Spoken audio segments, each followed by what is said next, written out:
Hello and welcome to Note Doctors. My name is Paul. My name is Jen. My name is Ben. And we are your hosts. We are all university music theory instructors who are passionate about music theory and music theory instruction.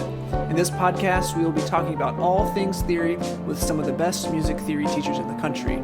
If you want to know more about music theory and the most effective and innovative ways to teach it, this is the podcast for you.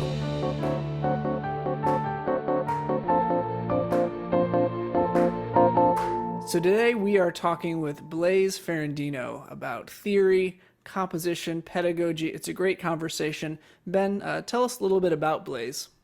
Yeah, sure. Blaise is professor and division chair of music theory and composition at TCU, or Texas Christian University, where he has been for quite a while, since 1990. He is, as you will find out, a music theorist, composer, and also double bassist. So interested to find more about his journey and learn about him. Personally, I've had lots of great conversations with Blaise at the Texas Society of Music Theory, SMT conferences, and excited to share some of his wisdom with you all. And when it comes down to it, I'll always tell AP training classes this. Harmonic dictation, there's no gigs or rewards for properly done harmonic dictation, but a good score on a test. That's the assessment. That's not the outcome. The outcome is proving you can discretely tell linear strands, and you know how they might interact to suggest or create a harmony. That's the outcome. But in oral skills especially, I think so often we mistake the assessment for the outcome. So Blaise, we're so happy to have you on our podcast for today. And I thought we'd just start by asking you a little bit about your background, how you got into it, because not only are you a music theorist and a theory professor, but you're also a composer and you teach composition. And so you have those two areas. Kind of what happened first? Were you a composer who eventually became a theorist? Were you a theorist who eventually became a composer? Was it a little bit at the same time? Tell us a little bit about that. Probably at the same time. I had such a wonderful high school experience because I had a wonderful teacher for 3 years. We had theory for 2 years. He had a theory 1 and 2, but then I had a year left, and he knew of my interest, so he met with me, every other day privately for an hour, and that makes so much of a difference, and it really has always stayed with me as far as why I stay interested in AP, because the difference that makes is, I think, stupendous. So I had a great high school experience that way. I play the bass, both upright, and that's been with me throughout my career, and as with everybody else, started rock and roll in high school and through there. So when I went to, I started at Manhattan School of Music as a composition major my freshman year, and the thing was, they really were not very encouraging of playing, and I wanted to do more applied kind of stuff. I wanted to mix it up. So I transferred to Ithaca College, and there I did a double major in music education strings and composition. And then but theory was always, so first and foremost, because my whole background in high school the whole lens was that way, was seeing things more analytically and more logically, if you will, than just playing dots. And also, the bass is a good instrument for someone who's interested in theory. I know they always say piano, but if you think about it, when you're playing the bass or the bassoon or any of those lower, the two things happen. One is, often you have time and the technical room to listen to somebody else. You're not playing all the licks all the time. You can actually look at a score and play bass parts in a lot of symphonies, and the second thing is, obviously, the part you're playing is, I'm biased, the most important part. So, if you're interested in theory and analysis, that's a great place to be. Staying on question, they were always all part of the same whole. Playing was always part of analyzing, was always part of writing. And the same thing with my master's and my doctoral degree. I chose my doctoral school very deliberately. I went to the Hart School of Music and I had two other choices, but what Hart told me was, you'll be teaching 2 theory classes every semester for your duration here. From the moment I got on, and I knew that was a real love of mine. So I came out of graduate school having taught 10, 12 classes, and all sorts of classes. At the end, I was teaching graduate classes. So that was really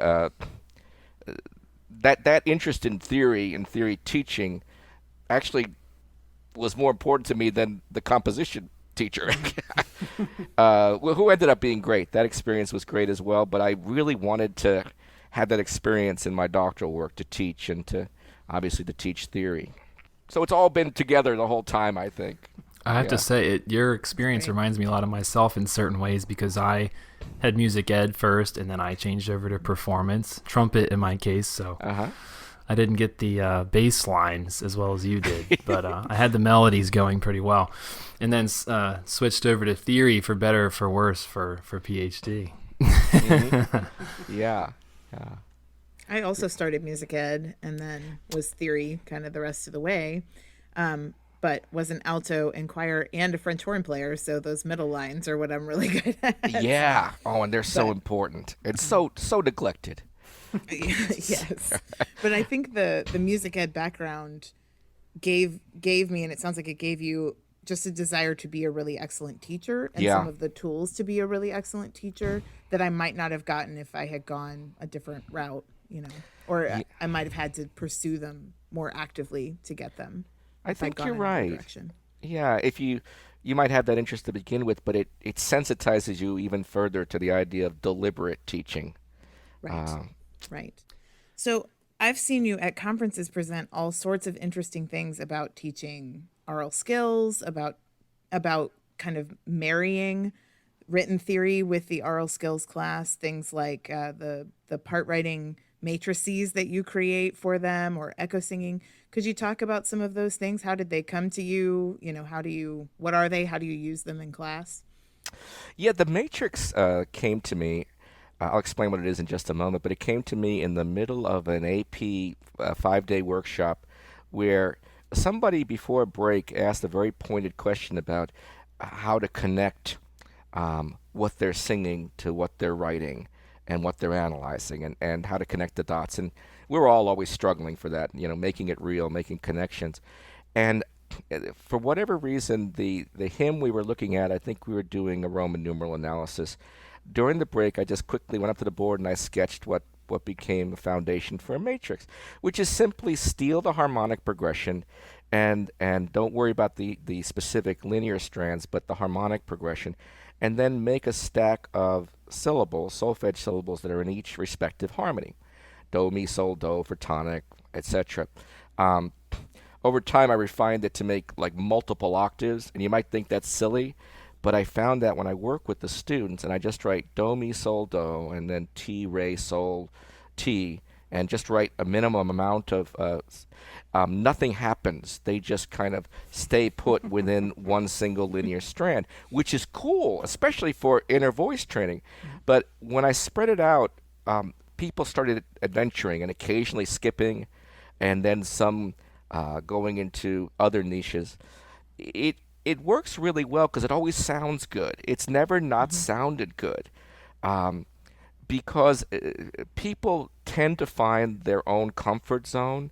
So, if you're really not confident, you could pretty much stay on do and ti, speaking of Barbara, the whole time, right? You could just hang on do and ti pretty much and so people will do that. Or, boys, a lot of times you can hang on sol for a long time. But then other folks who want to try other things, then what comes out of that is very organically, people don't tend to sing things that are awkward. They get fouled up. They'll sing ti and they'll go to do. They'll sing fa. They'll go to mi. Sometimes they'll go to sol. They'll sense the little bit extra energy it takes to go one way or the other. When they skip, even if they can do it, they'll note that although this is quite possible, in their own voices, it emphasizes the pitch. And so, if you will, hops between linear strands.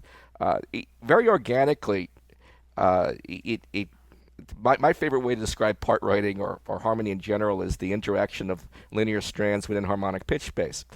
very organically, it gets them into not only individual linear strands in the sense there, but the way they interact with other people. There's all sorts of things we do with it, sing with it for fun, but then sometimes I'll have folks circle the notes they're going to sing, the pitches they're going to sing, and then while they sing them, make every effort to listen to what somebody else is doing. I always think that one of the great scaffolding opportunities that's skipped over in teaching something like harmonic dictation or two-part dictation is you have to be able to hear a single line discretely, all right, on its own. Different types of lines, more static inner voice lines, bass lines, melody lines. You need to work on that. But then very often when I observe teachers, they immediately then throw two lines at them and say, now write them both. But there's an intermediate skill, and that's the ability to take out of a complex texture two or more lines to extract orally a single line. And that's a really important step to be able to pull it out. I can't tell you how many times I've observed classes and somebody just jumps right into harmonic dictation and says, okay, now you're going to hear all four parts and I want you to take two out. What? And it's not even the difficulty of the progression or the difficulty of the individual strands. It's the discrete skill of being able to pull a single linear strand out of a complex texture. And the matrix kind of got me thinking about that, but it's an opportunity to see the entire complex texture and then be able to discretely sing or hear a linear strand. It works that way too, by the way. You could play the progression and maybe say, okay, here's the line that starts on me, and I want you to follow it. And now you have an aid. Not only you're listening, it starts on me, but you can see on the page basically the menu moment to moment. Oh, under for ghost. So that kind of thing. Jen, what led to it was what we're all trying to do, to marry the four aspects of literacy together: reading, writing, speaking, hearing. Yeah. And it's a good opportunity. It crosses across them easily. It does. I love too that there's kind of no wrong answer. They can just create a path, and what they make, they make. There's not something that's better than another way. So it gives them a little bit of maybe freedom or a feeling of kind of like, I can do this. That was simple, And I remember when we did it, I think you had us do that where we sang ours, but then we had to be able to tell the person next to us what they did and vice versa. And I remember thinking, this is a really good skill to build because it's not simple or straightforward. And that is the missing step so often. While one thing is going on, can you discreetly pull out the other? Whether you're singing or you're just hearing two things at once. And when it comes down to it, I'll always tell AP training classes this. Harmonic dictation, there's no gigs or rewards for properly done harmonic dictation, but a good score on a test. That's the assessment. That's not the outcome. The outcome is proving you can discretely tell linear strands, and you know how they might interact to suggest or create a harmony. And that's the outcome, but in oral skills especially, I think so often we mistake the assessment for the outcome. I think it happens in other aspects of theory, but I think especially in oral skills. I'm totally with you. I do a lot of observations of the teaching fellows at North Texas, and one of the aspects of the teaching observation form that I actually created is sequencing, and you had talked about how when you have a specific outcome, you don't just jump right from the first play to pulling out all these things. You have to think about what is the best possible way of breaking this down into really manageable steps, into discrete skills. I love that. I almost always have a lot to put in that area of the feedback form, because there are always ways to think about different ways of sequencing and breaking down until you can get to that final outcome, as you say. I like that. Thanks for sharing all that. You bet. Yeah, I think that's so important as a professor, a teacher, that you're thinking like the student, and you're coming to whatever topic, harmonic dictation, and you're thinking, okay, what are all of the steps that have to go into getting that final 4-part writing or 4-part exercise finished. So what are some of the perhaps things that we often forget. If we've been teaching the same thing, say harmonic dictation, or whatever, theory topic, whatever, augmented six or whatever, what are some of those things that we often forget when we're doing it for the 5th, 10th, 50th time? And how do we kind of keep the mind of the beginner always at kind of the forefront? What a great question. Yeah. There's a few things. There's just a comment on what you and Ben were finishing with. The discrete steps are important steps to a final goal, but actually the discrete steps are skill sets that are perhaps more practical, more useful for the practical musician than the end goal in a theory class. And that's the part I never forget is man, this person needs to be able to hear someone else while they're playing. This is really important. Yes. Musicians, this is like it. Or you need to be able to hear ahead and choose a pitch out and hear what it's going to sound like and get it. So although part of it is to get to a certain kind of composite outcome, I think young teachers, all of us, forget that the discrete steps and the skills that evolve there are golden unto themselves. Which one thing that I like about that is, darn well that ear training classes are incredibly uneven, and you get this. Well, if you build it this way, then if there's like 10 discrete steps to a goal, and somebody gets 6 of them, that's still golden. Yep. They might get a 78 in the course. Still, that's a real 78. That's a true old-fashioned C. When it meant something, that means average for a musician means better than a lot of things. That's now like a B plus. Right no, there. man, it's right. You have to B plus. So things we forget. Yeah, I was thinking about this and what I have to keep reminding myself of. One motto I have is always start off from ignorance, building it as if it's not an established fact and from the get-go. I often believe this firmly. It's the way of the world, but I really believe this. The old any baseball fans or anybody play Little League?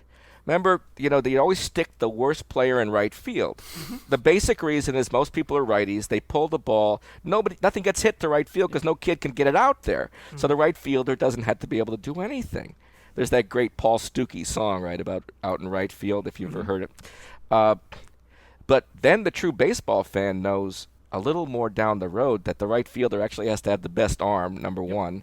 And number two, because they have to make the throw across the dime, the third. But they also have the slices in right field are much worse than anywhere else. It's a hard field to play.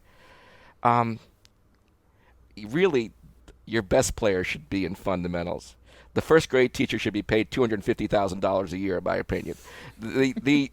We don't realize. So fundamentals are not building blocks to part writing. Fundamentals are discretely important unto themselves. Yeah. And that's the part. I always have to remind teacher training, guys, don't be rushing to get through intervals. In fact, intervals are far more universally useful than Roman numerals or chord names will ever be. It applies to any and every music ever written, right? We can analyze anything intervallically. So it's not like if I could just get through this, get this out of the way, get this out of the way, get this out of the way, and now I get to part writing. I love part writing, believe me, but that's just one thing. It's not the raison d'etre. The study of consonant versus dissonant intervals, the study of of range, the study of textural density, the study of dynamic change, all of these things we kind of sometimes relegate to add-ons.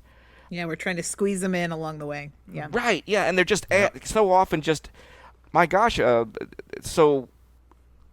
very often when I'm doing something in fundamentals, I'll say, okay, your assignment is to write me 250 words and you may not mention pitch. You may not mention pitch. No way. Don't talk about pitch. Paul, that's one thing. The second thing I was thinking about in this regard during the morning was, I like the term music literacy better than theory in the early grades. Mm-hmm. We forget that a large part of literacy is not only being able to sing or play, being the oral part of literacy, but being able to speak about music, and also to be able to hear. Became aware along the way that the difference between a teacher outcome and a learner outcome, and the teacher outcome is you guys could come to class and I can give a great lecture. You go, man, you nailed it. Are we wondering if the kids learned a darn thing?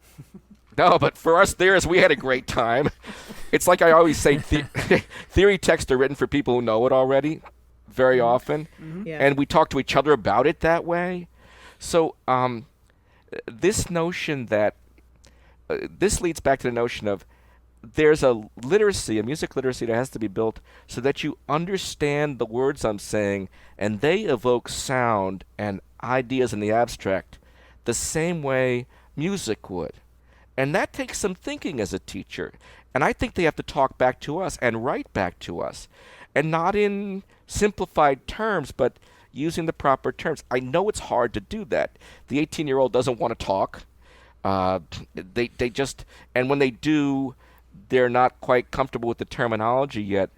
But I think we can't forget that a big part of literacy, both visual literacy, oral literacy, and oral literacy, is words. What would you say, conservatively, 98% of our class is delivered in words? So if they're not understanding what the heck we're saying, if it's not meaning something musically beyond just a set of instructions, that's something I always have to keep reminding myself of, is that without that part of literacy, I could have this brilliant lecture and it it doesn't mean anything. Only to us, right? And that's not why they're paying me. Right. I've had this semester, because I'm teaching all online, trying to find some more ways of getting students to interact with each other, and not only with me. I've been using this app called FlipGrid on this. And for my Theory 4 class, since it's all 20th and 21st century, I'm like, all right, well, I'm going to have them have every week they're going to have a piece by a 21st century composer. So I went and found, Carolyn Shaw and Jesse Montgomery and all these, living composers, diverse, Right. Omar Thomas, and they have to listen to the piece and then make a response, just record themselves and their response to it. Nice. And then they have to respond to I think, two other of their peers and what they had to say. And I found it so interesting, and I think it's going to be something I continue to do when hopefully we go back to face to face, because it was an opportunity for them to speak about music and and really kind of open them up. Not just I love it because I'm a composer, and they're like hearing this new music and they're like, wow, this is actually really cool and not scary. But it's giving them the opportunity to use that kind of literacy to be able to explain, and maybe I'll have them write a paper. They probably will be less enthusiastic about that, but I found that to be so enriching this semester, is hearing their responses to this music and giving them that opportunity. Oh, I love that. I'm going to That's steal great. that. That's great. Yeah. Yeah, I'm doing a similar thing with my Theory 1s where I said, do not be limited in genre, style. Please be open-minded. Talk about music that you really like, something that inspires you. What is it that makes this piece work? What is it about it? Because I've talked to some of my students in the past, and there often is maybe one or two pieces in particular that are really quite inspiring to their whole path, to their journey, whether it's a piece on an instrument or a piece they've heard, or they were in a certain concert, or they heard something online or a game, and that's really inspiring. Yes. And I to give them a chance to talk about it is really, really fascinating. Yeah, it's so important. That's so heartening, so encouraging to hear, because that is I think we're language teachers. Maybe not in my graduate classes, but I think I'm primarily a language teacher for at least 2, maybe the 3rd year as well. That's my primary gig. And so it's kind of like the difference between teaching a language course the way most of us have had it, where we had it like 4 semesters, 6 semesters, and really can't say much of anything. Maybe can read a little bit. And you can teach theory that way, right?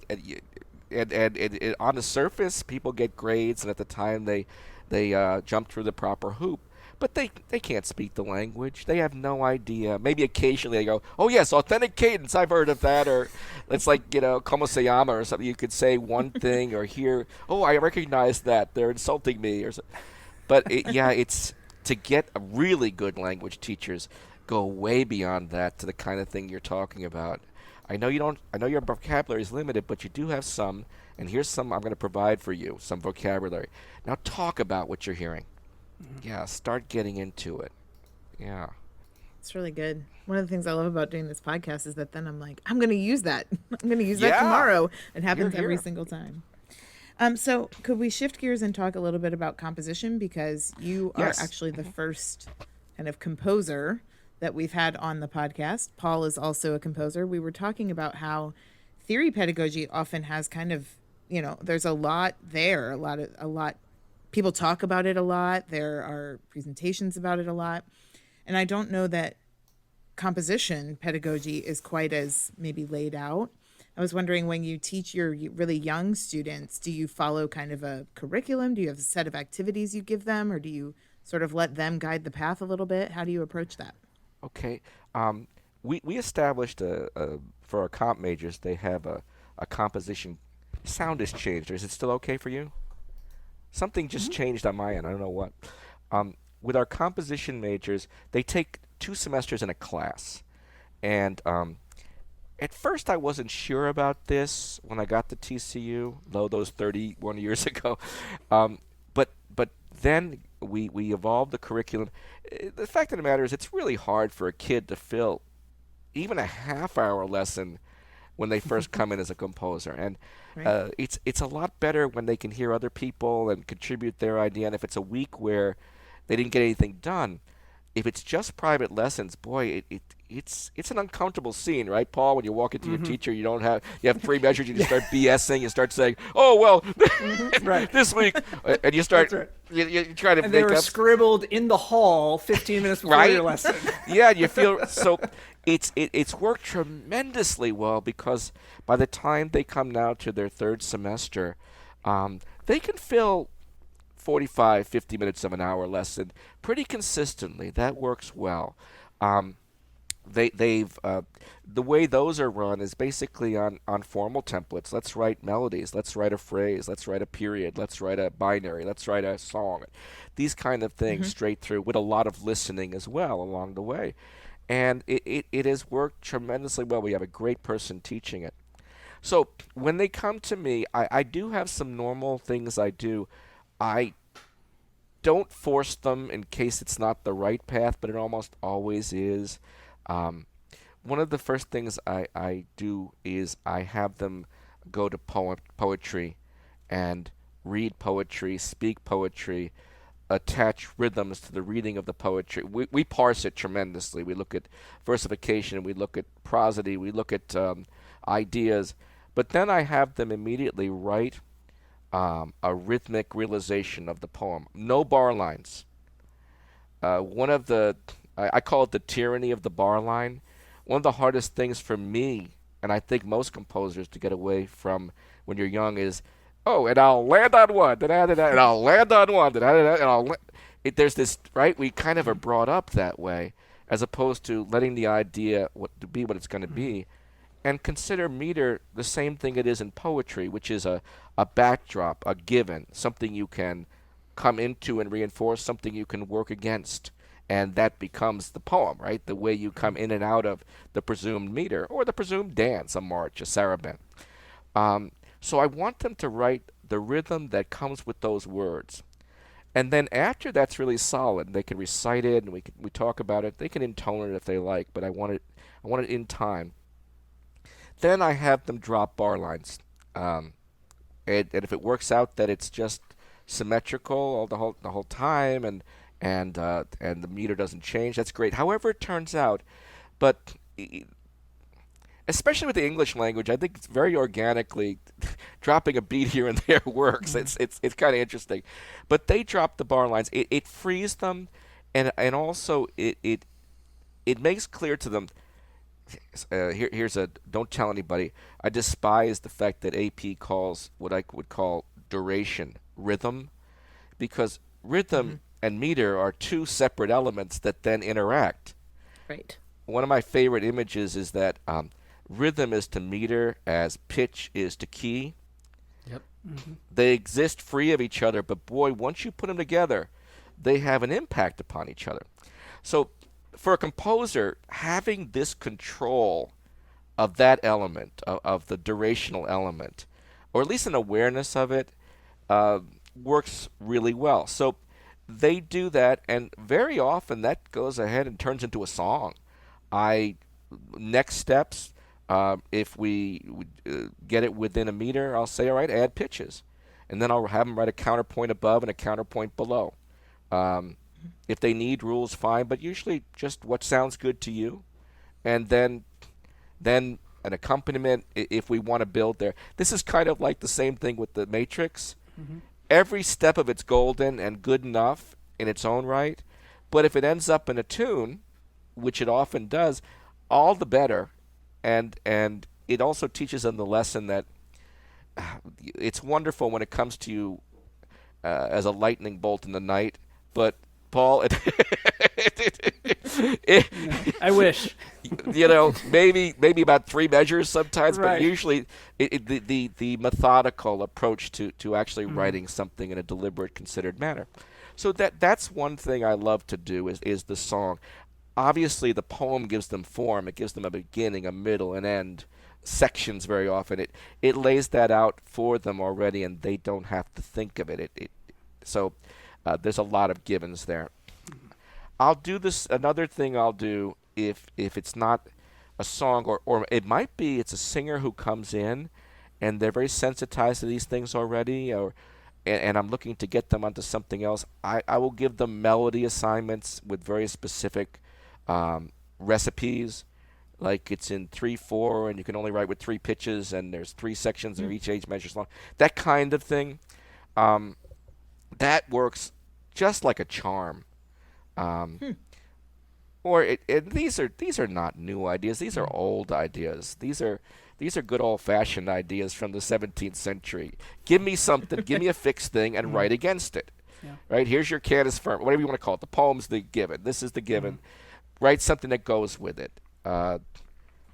It also gets to kind of the core thing that composition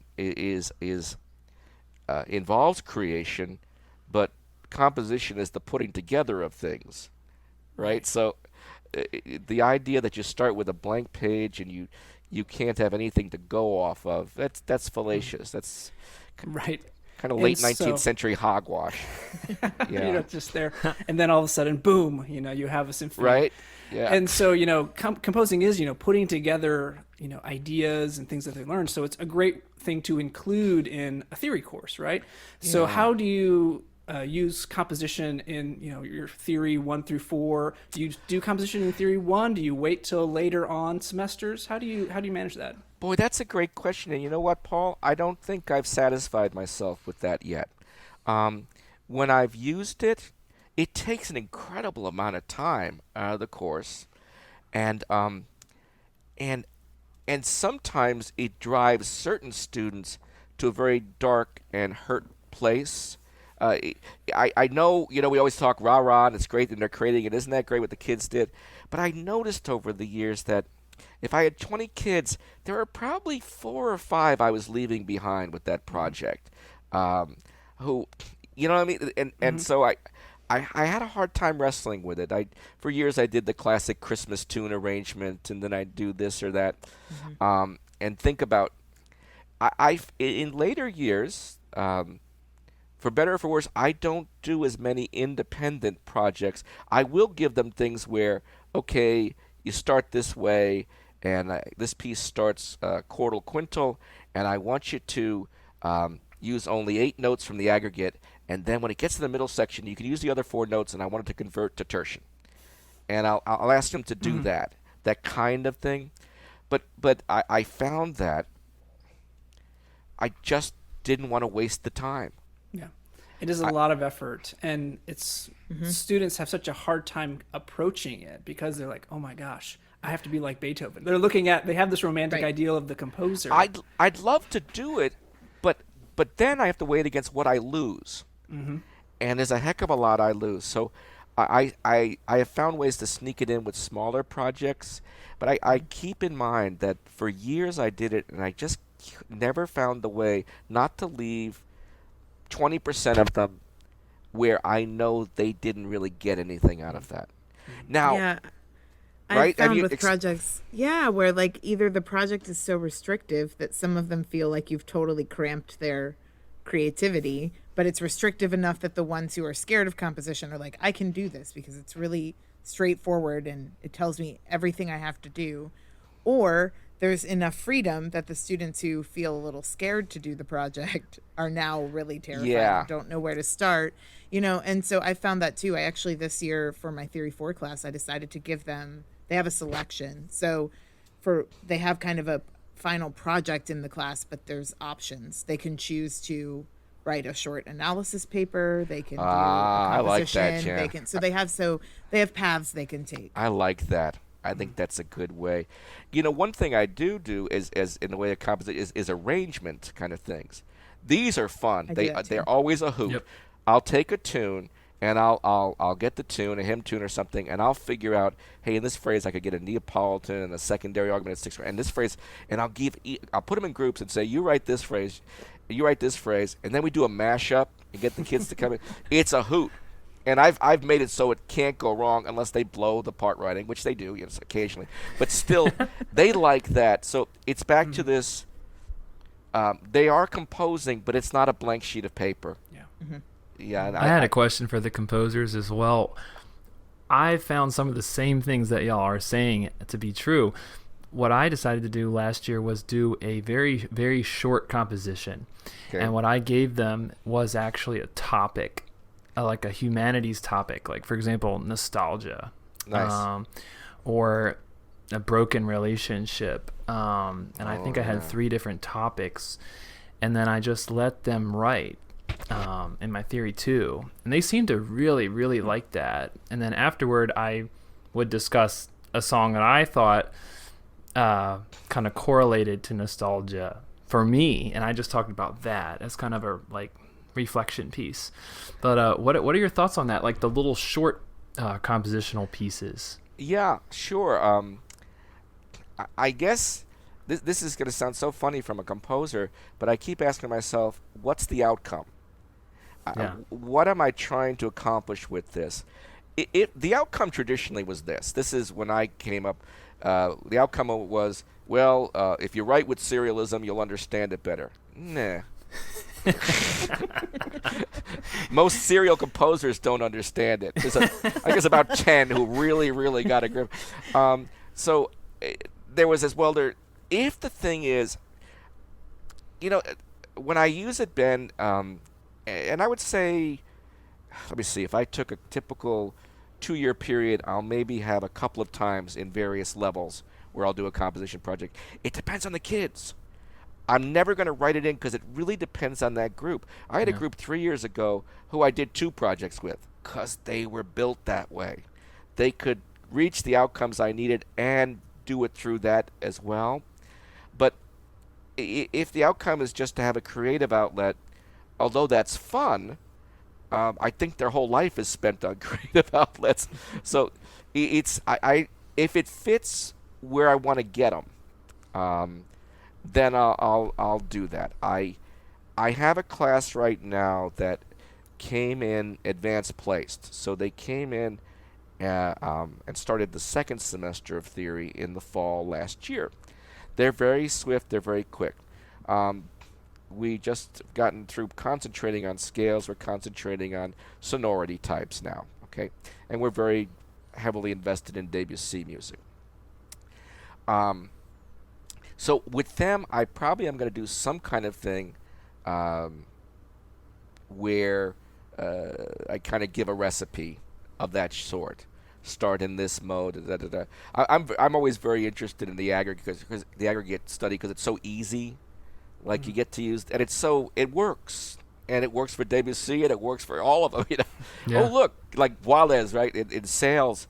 He so clearly controls the aggregate and then goes into the whole tone section. He's using the other, and then he adds the other one. So if you say, okay, if you use these here, it's so wonderfully childlike to say, You go to the piano. This section's on the white keys, right? And this section's on the. I mean, that's cool. That's Yeah. That's how we got into music, was doing that kind of thing. So they're that kind of class where, yeah, they will have something this semester. But I had a class last year that it would have been a negative. It would have just bogged them and really been time off is what it would have been for them. Yeah. I appreciate your thoughts on that, because I just was going out on a limb for a little bit, and it's always good to hear feedback from the composers and composer theorists. But Ben, I think you must sense the kids in front of you. This is the right thing for them, because see, my thought is that doing a composition project in a theory class is primarily a tool, not an outcome. It's a means to an end. So just as with any of us, we don't take out the same tools with every class, right? We go, oh, this class, that's not the right tool. I'm going to get the other tool. Yeah. So that's how I feel about it. With some classes, exactly the right tool, and with others, it's like, hitting a spike with a pliers. It's like well, we could talk for, I think, another couple hours here, but we promised to be 30 minutes or so. So we're actually going to coming to the end. But before we close, we have some rapid fire questions for you. So each one of us are going to ask you a question. These questions are unknown to you, and perhaps even unknown to any of us. And and so these are just, you don't have to think about it, just what comes off the top of your head. You don't even have to defend it. And so I guess I'll go first. And so my question is, you're having to choose between one of these two groups, either the sons of Bach or the daughters of Boulanger. Sons of Bach. So CPE, JC, all of them. Or the daughters of Nadia Boulanger. Or daughters of Boulanger, so Nadia and her sister Lily. Okay, and just the daughters. Just not the daughters. The sons as well. I don't know if he had sons, actually. Oh, you mean the actual... Yeah. Oh, I thought you were... okay, I thought you were talking about, like, the people who studied with them. Oh well... Oh, okay. Let me think a second. And what am I going to do with them? Have You're dinner? Picking, which music are you going to, choose? If you have to choose one, to kind of continue on in that canon, Yeah, probably the daughters of Boulanger. Okay, yeah. Probably, because I have no idea what to expect, so it'd be kind of cool. Yeah. All right, I'll go. Unless you want to say more about the daughters of Boulanger, but if not. Do you think we should teach major first or minor first? Alternate. Give no bias to either. And I will answer that completely. Every year I teach part writing, I start opposite. I refuse to believe minor is harder than major, and the kids back it up. They do just as well. So I don't think the bias should be instilled. So it's more for me to make sure I don't teach this relative to this, or especially in this day and age. My heavens, the major minor system is one in a large palette. So I alternate just to keep myself honest. And the kids don't know any different. We do a D minor part writing. I'll start off with just single chords or just a one chord, and you'd be amazed. So in answer to the question is, do they do any better not forgetting to raise the seventh degree? No. No, but you know what's nice? Rather than it being when I teach minor first, rather than it being I don't like minor, we have to remember this. You don't get that. It's I like major because I don't have to remember that. Right. So you get a different kind of groove off of them. Yeah. Yeah. I love that. Mine is minor la versus minor do. Excellent. It depends what your outcome is. It's all dependent on outcomes. My personal thing, I was lucky. I in high school it was law-based minor, and then when I went to Manhattan, it was fixed do, and then I got another teacher there the second semester who did numbers, and I had to assist in the class. Then I went somewhere where it was do-based minor. Then I had to graduate, and then you're gonna love this. When I taught sight singing at Hart, one year I taught two classes at the same time. the way they did it at the time was the Kodai people were to be taught in La-based minor, but the non-Kodai people were to be taught in Do-based minor. Wow. So you talk about, it really may be very bilingual, trilingual. It all depends on outcomes. What are you trying to do? And also, what literature you're working with. Yeah. If I'm working with Bach, La-based minor. If I'm working with Brahms, Do-based minor. Right. That's my answer always. Yeah. Really? Yeah. I love that. Well, that's great. Well, thank you so much for joining us. Just as we close, for our listeners, how can they, reach you, or where are you at? If people have a burning desire to ask you more about part writing matrices or things like that. I'm at TCU, so my email address is b.ferrandino@tcu.edu. That's easy enough. You can attach it to the podcast, I guess. You probably will. Absolutely. And then if you want to hear some of the music, actually, I even have some videos of early teaching, of fundamentals teaching. There's a website. It's blaiseferrandino.com. Surprised nobody had taken it. In fact, I could, for a while, I could have gotten .net, .this. Then somebody grabbed one of them. I forget what it was, but they'll offer it to you for another $75 or whatever. Right. All us rich composers with all of our money to buy these domain names. Well, there's a royalty check for the year spent on that. Yeah. So that's our show. Thank you so much for listening to Note Doctors, the music theory and pedagogy podcast. We will be back with more interviews with professors and teachers who will be dropping all sorts of theory knowledge for your education, edification, and enjoyment. So until then, bye-bye.